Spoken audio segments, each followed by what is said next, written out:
Let us start. Solving the question of Indian Evidence Act. First of all, read the quotation. अपनी समस्याओं से भागना एक ऐसी दौड़ है जिसमें आप कभी नहीं जीत सकते. It means, in brief, you can say that if any problem is before you,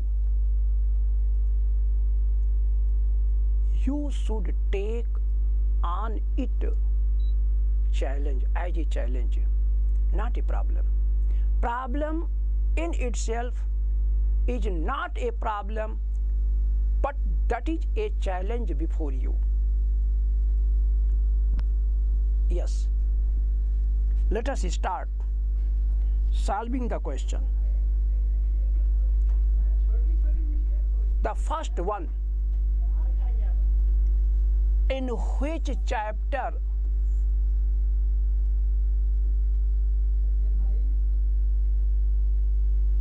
in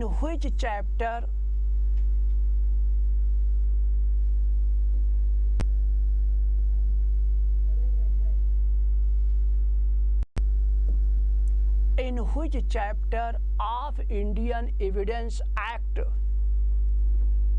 provisions regarding burden of proof are codified? There are 11 chapters total, but burden of proof relating to which chapter it is asked from you. It is the question. Chapter 7 is relating to the burden of proof, and it starts from section 101 to section 114A.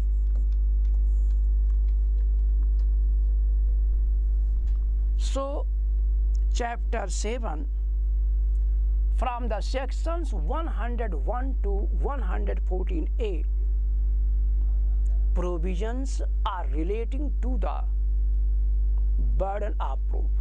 So, the answer of the first question, D. D option is correct answer.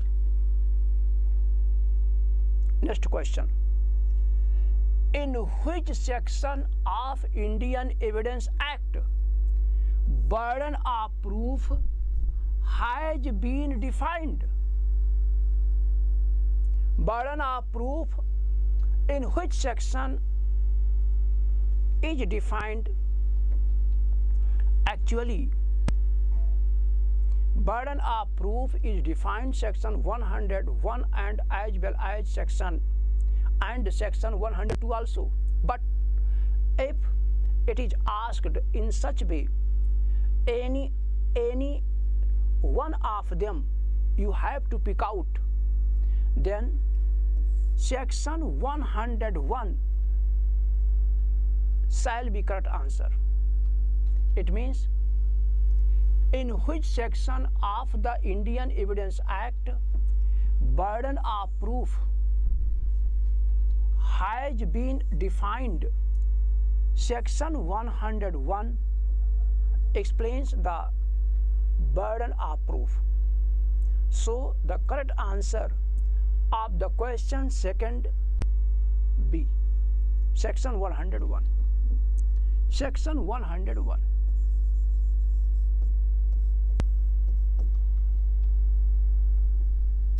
Next question. The provisions relating to the burden of proof have been provided under section 101 to 114A. I have told you, chapter 7 of IPC, and from the section 101 to 114A, burden of proof has been explained, has been propounded. So the correct answer of the question C. C is the correct answer.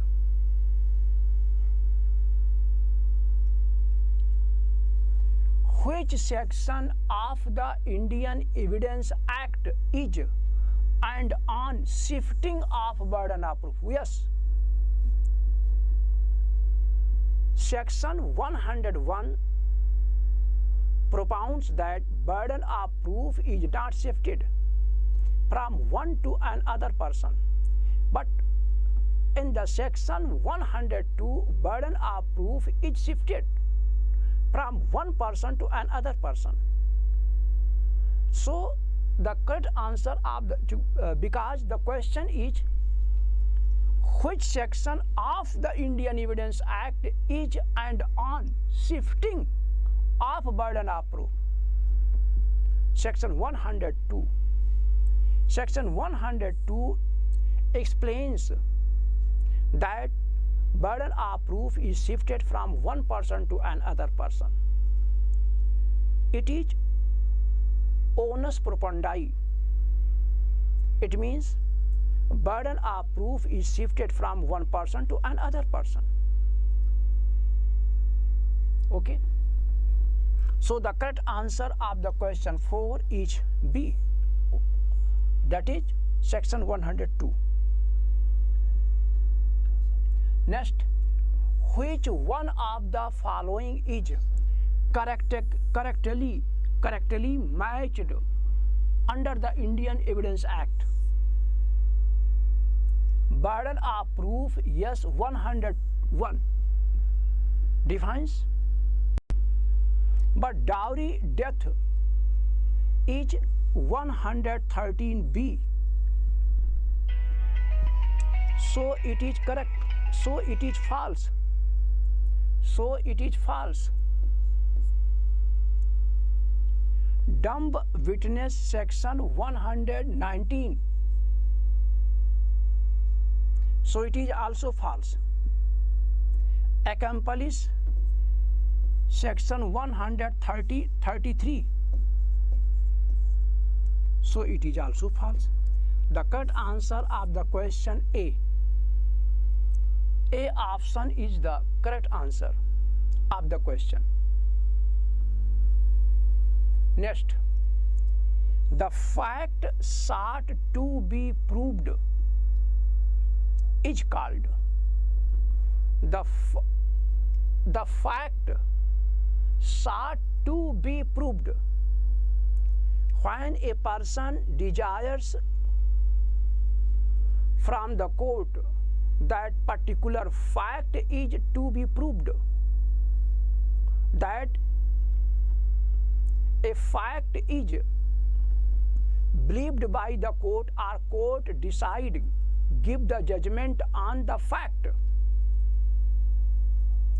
such fact must be proved by that person.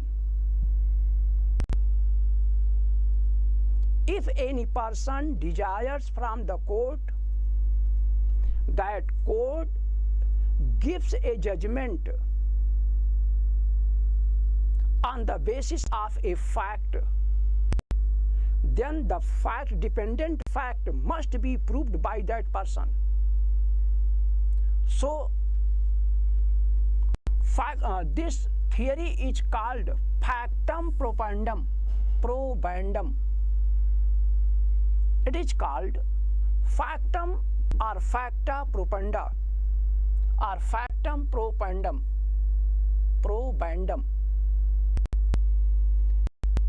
This is the correct answer. The fact sought to be proved is called factum probandum.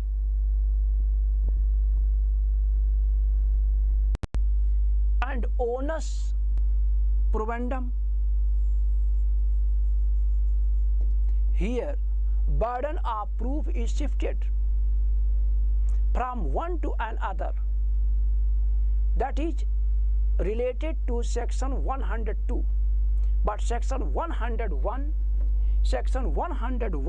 factum probandum is relating to factum probandum, because person desires from the court that the court gives a decision on the basis of a fact which is produced by him. such fact must be proved by that person. Then the court shall decide the case on the basis of the fact. So the correct answer of the question is B. B is the correct answer. Next question. Burden of proof under section 101 of Indian Evidence Act 1872. 101, here burden of proof is not shifted. Burden of proof is shifted only section 102. Here the question, burden of proof under section 101 of the Indian Evidence Act 1872 never shifts. Never shift. But 101(2), section 102, burden of proof is shifted. So the correct answer of the question B.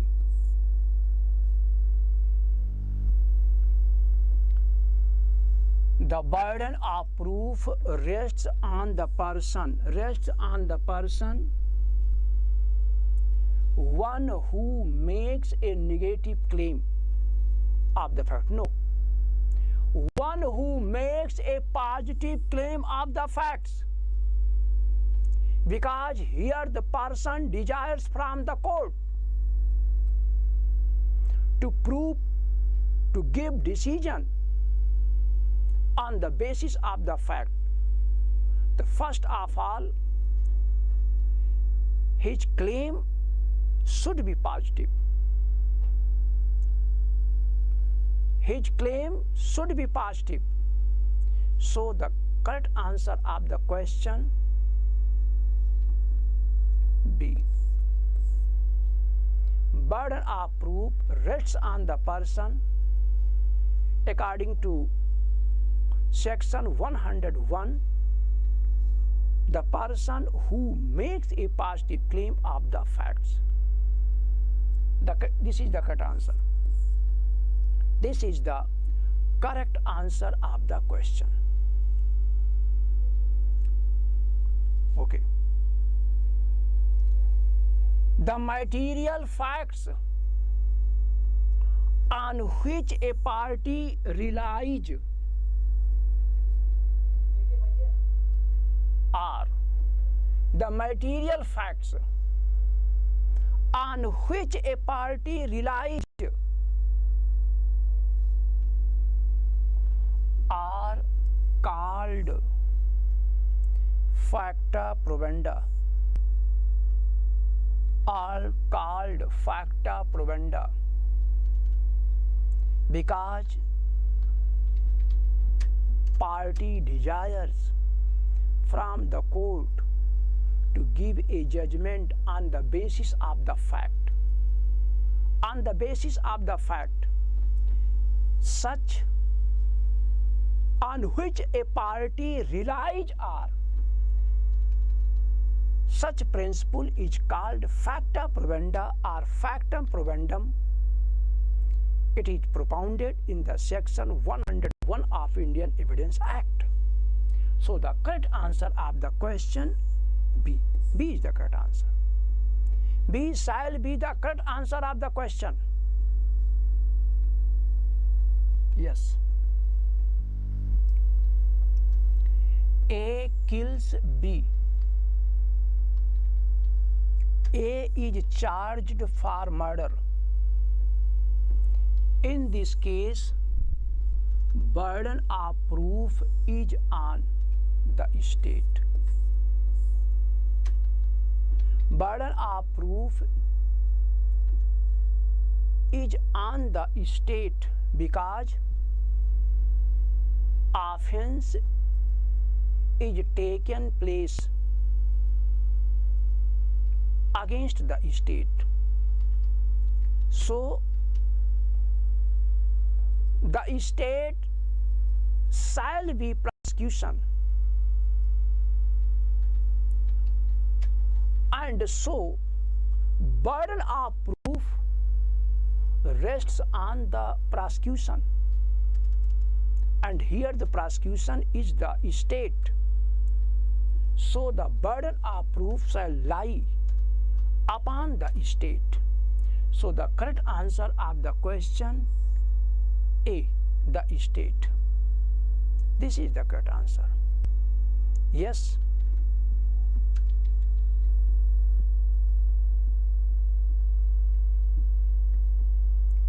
Standard of proof. Standard of proof is same in civil and criminal cases. Is high in criminal cases as compared to civil cases. Is inferior in criminal cases as compared to civil cases. A or C. A or C. D is the standard of the proof. What is the standard of the proof? Is same in civil and criminal cases. If we see that Indian Evidence Act shall be applicable in both civil and criminal, but in criminal cases the evidence, the proof should be more superior, rectified, because the person is charged of an offense, the accused is charged of an offense, and the person who makes a charge upon a person, the burden of proof shall lie upon the person who makes the charge. Burden of proof shall lie upon the person. So here, and the accused is known as an innocent person. Accused shall be regarded as an innocent person. So standard of proof is high in criminal cases as compared to civil cases. This is the correct answer of the question. Yes. Okay, thank you. That's all. That's all. Okay, thank you. That's all.